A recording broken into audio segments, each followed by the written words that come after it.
Shalom subscriber dan viewers, kita jumpa kembali untuk merenungkan firman Tuhan. Kali ini dari Lukas 15 ayat yang ke-10. Lukas 15 ayat 10. Aku berkata kepadamu, demikian juga akan ada sukacita pada malaikat-malaikat Allah karena satu orang berdosa yang bertobat. Ya, semua orang Kristen saya yakin betul pernah mendengarkan firman ini.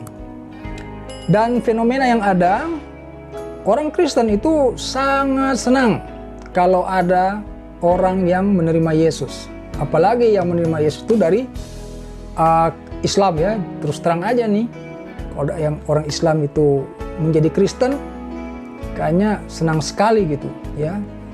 Apalagi yang menjadi Kristen itu adalah orang yang mempunyai status sosial yang bagus di masyarakat. Mungkin dia artis ya, atau pejabat gitu kan. Artis, pejabat, atau orang yang terkenal begitu menjadi Kristen, wah, sepertinya sesuatu. Dan saya mau katakan sekarang ini supaya kita di dalam mempelajari firman Tuhan itu kita belajar yang benar. Ya, kita belajar yang benar. Oleh karena itu, maka ayat ini saya angkat untuk kita renungkan bersama di dalam kebenaran yang sebenarnya. Kayaknya mulai bingung ya. Ini ayat udah begitu jelas bahwa malaikat-malaikat Allah itu bersuka cita karena ada yang bertobat, terus diangkat mau dibahas apanya? Apakah nggak boleh orang bersuka cita kalau ada yang bertobat?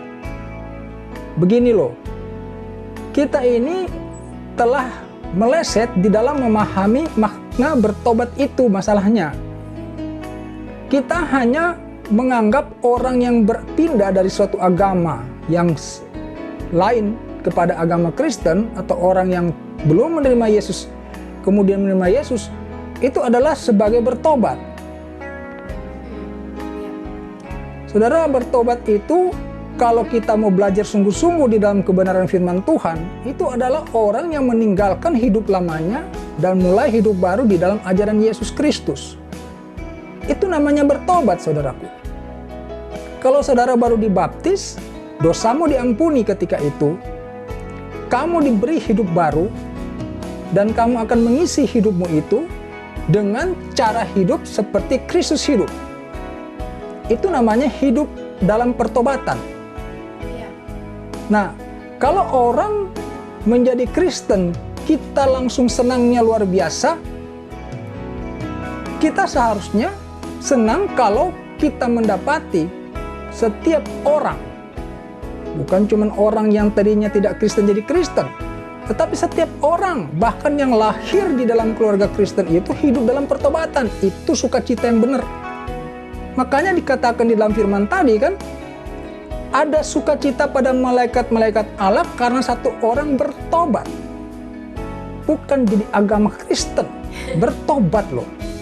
Dan kalau kita belajar dari firman Tuhan yang benar, bertobat itu artinya kita meninggalkan cara hidup kita yang lama, menjadi hidup yang baru. Itu bertobat namanya, atau hidup dalam pertobatan. Jadi malaikat yang bersuka cita di dalam Lukas 15 ayat 10 ini, karena ada orang yang bertobat, bukan karena orang pindah agama. Jadi kalau kita itu terlahir di dalam keluarga Kristen, lalu kemudian di dalam kehidupan sehari-hari kita itu, kita belum mengenal kebenaran, kita hidup masih suka-suka kita. Lalu di suatu waktu kita mengambil keputusan mau hidup di dalam kebenaran, nah itu sukacitanya malaikat di sorga. Apakah orang itu pindah agama? Enggak. Dia sudah terlahir di dalam keluarga Kristen, sudah sekolah minggu, sudah masuk gereja rutin, tetapi tidak bertobat. Malaikat surga, malaikat di sorga tidak bersukacita karena kelakuan orang ini. Begitu dia mengambil keputusan hidup di dalam kebenaran, menjaga kekudusan, disitulah malaikat di sorga yang bersuka cita. Itu yang dimaksud Lukas 15 ayat 10 ini. Jadi kita tuh jangan terlalu lebay gitu ya. Saya di video yang lalu pernah mengatakan juga bahwa orang Kristen ini suka lebay. Ya, orang pindah agama ke Kristen, kita menyambutnya itu seperti bagaimana? Bukan tidak boleh ya, maksud saya Jangan kita menjadikan itu kebiasaan, karena yang dimaksud Lukas 15 ayat 10 itu adalah mengenai bertobat, hidupnya itu meninggalkan hidup yang lama kepada hidup yang baru. Itu bertobat. Kan kata-katanya di situ orang berdosa yang bertobat. Bukan orang yang tadinya tidak Kristen jadi Kristen. Bukan orang yang tadinya tidak terima Yesus jadi terima Yesus. Emang orang kalau terima Yesus langsung bertobat? Hidupnya itu hidup tidak ada dosa lagi. Kan tergantung dari orang itu. Ketika dia menerima Yesus, apakah dia mengambil keputusan juga hidup di dalam kekudusan, hidup dalam kebenaran? Tidak semua orang berlabel Kristen itu hidup dalam pertobatan. Ya, kita jujur sajalah. Ya, tidak semua orang yang hari ini menerima Yesus, ya, hidupnya di dalam pertobatan. Nah, ini yang kita pelajari hari ini di dalam Lukas 15 ayat 10. Ya, demikian juga akan ada sukacita pada malaikat-malaikat Allah karena satu orang berdosa yang bertobat. Orang berdosa yang bertobat. Jadi orang yang tadinya berdosa ambil keputusan hidup di dalam hidup yang baru, ya, hidup dalam pertobatan, menjaga dirinya hidup di dalam kekudusan. Itu namanya bertobat. Kalau cuman pindah agama, tadinya bukan Kristen jadi Kristen, tadinya tidak percaya Yesus jadi percaya Yesus, apakah itu jaminan bertobat? Kan belum. Jadi sukacita malaikat di sorga yang dimaksud dalam Lukas 15 ayat 10 adalah ketika seseorang mengambil keputusan, dia akan hidup di dalam pertobatan. Sehingga ayat ini tidak berlaku kepada orang yang pindah agama saja, tetapi orang yang terlahir di dalam keluarga Kristen pun berlaku firman Tuhan yang ini. Dari kecil sudah jadi Kristen. Ya, rajin ke gereja. Waktu kecil pun rajin sekolah minggu. Tetapi kehidupannya tidak mencerminkan seseorang yang telah bertobat. Belum ada sukacita malaikat di sorga untuk hal seperti itu. Tapi begitu dia mengambil keputusan, saya ambil keputusan mulai hari ini hidup di dalam pertobatan, menjaga kekudusan, terus akan berpegang kepada perintah firman Tuhan. Nah, disitulah malaikat bersukacita. Jadi, kalau ada orang yang sebelumnya tidak percaya menerima Yesus, ya kita senang akan hal itu.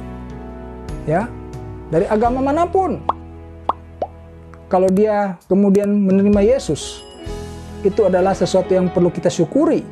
Karena telah terbuka jalan bagi orang itu untuk menuju kepada keselamatan. Baru menuju.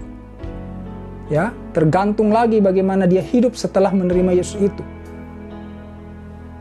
Ya, kalau dia menerima Yesus tetapi hidupnya tetap kurang ajar, apakah itu disebut bertobat? Orang berdosa yang bertobat. Kan label saja kan tidak cukup ya. Tetapi kita harus menjadi pelaku firman, itu baru hidup dalam pertobatan. Jadi hari ini cukup sekian untuk pelajaran dari Lukas 15 ayat 10. Marilah kita untuk selalu memahami firman Tuhan di dalam kebenaran yang sebenarnya. Amin. Ya, kita hidup sesuai dengan tuntunan firman Tuhan yang murni. Hidup di dalam pertobatan. Di dalam nama Tuhan Yesus. Haleluya. Amin.